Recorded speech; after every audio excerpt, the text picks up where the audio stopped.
Start with the New Orleans Saints, who play at Minnesota in a 1 o'clock game, and Jimmy Graham.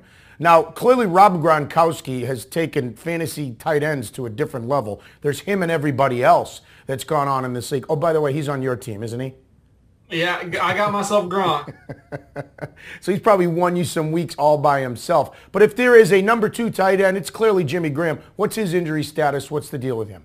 He gave fantasy owners a scare last week when he, kind of awkwardly made a catch during pregame warmups and set off this pain spasm cycle in his back. He was having extremely painful back spasms. He said crippling, and he wasn't sure if he was even going to get to play. He did manage to go out there and play. He finished with 5 catches, 50 some odd yards, and he looked okay. But the problem is that pain spasm cycle is extremely limiting for an athlete. And basically what happens is there's trauma to a muscle, and it causes pain. That causes the muscle to get tight, which then causes it to spasm, which causes more pain, which causes the muscle to get tighter, which causes more spasm. And it's a grueling cycle, and it's extremely limiting, extremely painful.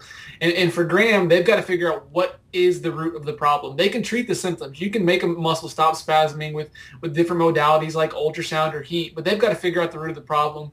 He was slated for an MRI. They said after the MRI, everything looked fine, and he says he fully anticipates to play. However, if the same thing happens, he goes out there and, tries to warm up and tweaks the back again, this could be something that's set off. He's right back in that cycle, and it's something that, at the crucial time of the season, he could be limiting fantasy owners. So what does this mean for New Orleans offense if you have guys? I mean, they're a fantasy dream and nightmare all at the same time, because if you have Drew Brees, it's great, but you're not sure who's going to get the carry. So if Graham doesn't play, where does the slack get picked up, in your opinion, in the New Orleans offense?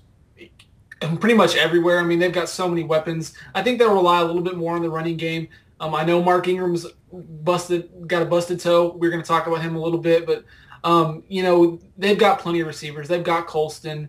They've got plenty of guys for Brees to throw that ball around. I think you see Colston maybe get a little bit more targets, but again, they've got several running backs that can catch the ball to the backfield. Darren Sproles. I really think it's something you can definitely move on from these guys and fill that void. But again, Graham he's been like another receiver for that team. Right. And for fantasy owners that have gotten that kind of production, that could be where the true hit comes.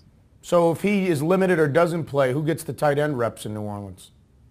I don't know. I don't even know who their number 2 is, to be honest with you, based on how dominant he's been. Right. They probably won't even go to the tight end position as much as far as passing is concerned. They'll likely just use that extra blocker to get Brees some extra time to find his receivers.